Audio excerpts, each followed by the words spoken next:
Yeah, making a video. I'm having an awkward day. But, what else is news?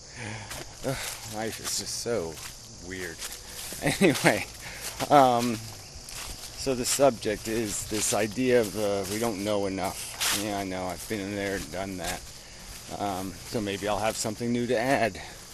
Uh, so, so historically, you can just look at it as okay. We can see our evolution. We can see the evolution of our discovery of reality, and it was really basic stuff. The world's not flat. Okay, solar system, further out stars, suns, and then we finally did the evolution thing. And we know that philosophers were, thousands of years ago pondering the function of life. The kind of inventing the word futility, that it is kind of, ooh, is that all it does? It's kind of messy, kind of sloppy, not too efficient in terms of its disposal of the organism, its treatment of the organism. And then they got religion, and so they bought into the mumbo jumbo for thousands of years as the dominant philosophy. And then along came Darwin, or at least the Darwin family, and the scientists who finally proved evolution. They speculated about it for a while, but Darwin finally put the evidence together and said, look, it's kind of obvious. We've done all these breeding experiments. We can see how we can control animals, change their look and appearance rather completely. And we can also see how evolution in the world, the animals, and we can just figure it out over time. This is what's happening. And we can look at the geology, island formation, like in the Galapagos. We can see that this is a very slow process, and that over long periods of time, this is what will happen. Things will change. They will reshape, as we have done. Our useless things like the appendix and whatnot. We can just look at our own biology and find inefficiencies in the fact that we're still in the process of being molded. There is no there's no complexity to the overlying truth, the big truths. They're kind of simple big truths. The periodic table, a limited number of elements, and the fact that compounds, that the elements have a character, and that you mix those characters together, and you get this huge variety of compound formation, and that this is all this life stuff is based on this one replicating molecule, billions of years ago, and it's just evolution. That's the big fact. And so the idea that there's another big fact waiting to be discovered, that somehow is out there. And the answer people will give you when you challenge them to, provide the fact, or something like it, they just say, well, I can't provide it because, yes, it's still an unknown. And it's always going to be a surprise. Well, it's not always going to be a surprise. Like I said, evolution wasn't really a surprise. People just hadn't proven it. They had talked about it, but they just hadn't proven it. People probably talked about a round Earth, and it just took a while before they sailed around it and proved it. So you should be able to give me an inkling of what you think the next big truth will be. And I just don't see how it could possibly be relevant to what we know the story to be so far. How you could possibly come up with a big truth that in any way is going to make what we do know different. How you're going to change the facts that we do know. That we're functionally, basically, an organism, not unlike a salmon. That we're compelled by desires to swim the stream of our life to satisfy the compulsions. To satisfy, for the salmon, it's pretty simple. It's just about food, basically, for most of their life. They just hunt in the ocean. try to get enough food, to get enough size, and then they're compelled to swarm together. Something inside of them says, do this, become a school, and then as a school, swarm your way up a stream, the stream of your birth, to redo the process, to create the new desire machine, the new model. And so we're just new modeling over and over and over and over again, infinitum, theoretically, just redoing the same war, replaying the same war over and over and over and over again to declare an arbitrary winner and an arbitrary loser. So now the new design is bigger and taller, and then it'll get too big and too tall, and then short and squat will be the new modification. And then that'll get too short and too squat, and so then big and tall again. And it'll just keep migrating between too big and too small, too fat, too skinny. It'll just keep reflexing this stupid muscle, and to accomplish nothing, to get nowhere, but to create this model year. So what are you going to do with that? What are you going to do with evolution? Again, mechanical force, mechanical device, compelled by desire. Yes, we're much more eccentric in what we're swimming for. We have a more complex ego, a more complex way of gaining our satisfaction. It's defined more complexly. Everybody's pinky must be in the right position, and we must sip our tea without making too much noise, and blah blah blah.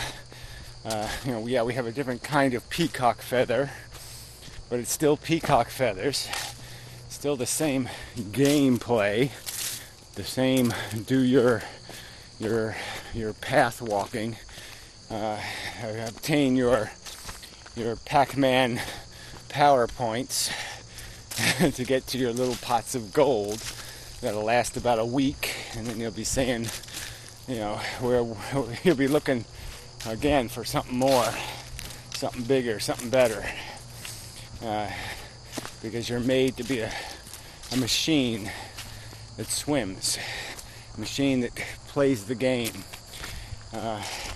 Clearly, you're designed to play, and all there is this little accident of the noise the game has made, where we can do this abstract thought and step outside of our condition, step outside of our salmonness, and observe the play and say, what is it?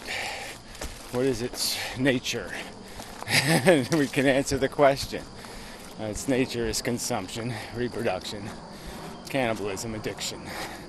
Its nature is gladiator war, to declare a fake victory, a fraud of a victory anyway, in the sense that the victory will cost more than it's worth. And that's all there is. And if you try to clean it up, it's like there's no way to do that.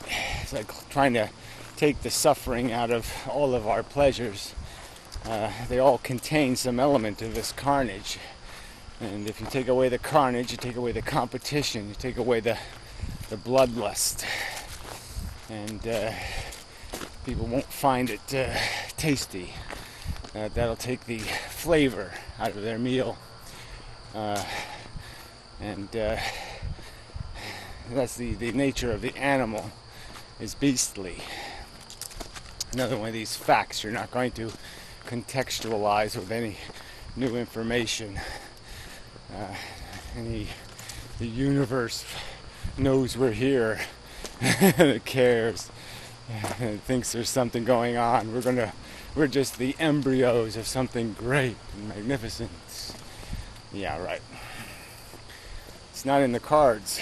It's not in the machinery. It's It's not in the foundation of the mechanics. So now we're sort of crashing back into the thing I often talk about, is the fact that intelligence has no function without a mess to clean up. Intelligence is a tool for fixing problems. And if there are no problems, intelligence has nothing to do. So this very idea that our intelligence is going to go somewhere, or that it has some pinnacle to reach in terms of all knowledge. And all knowledge will just be the recognition that we're salmon, that we're being played by a DNA molecule, and that it was a need that didn't need to be created. Our need to swim, our need to feed, our need to play doesn't need to be.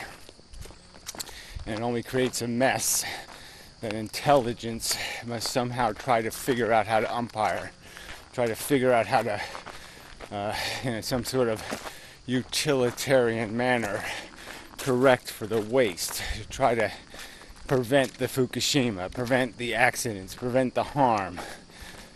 And that's all it has as a job, is to find ways to take the price tag and lower it, to reduce how much blood money has to be spent to gain the gratification.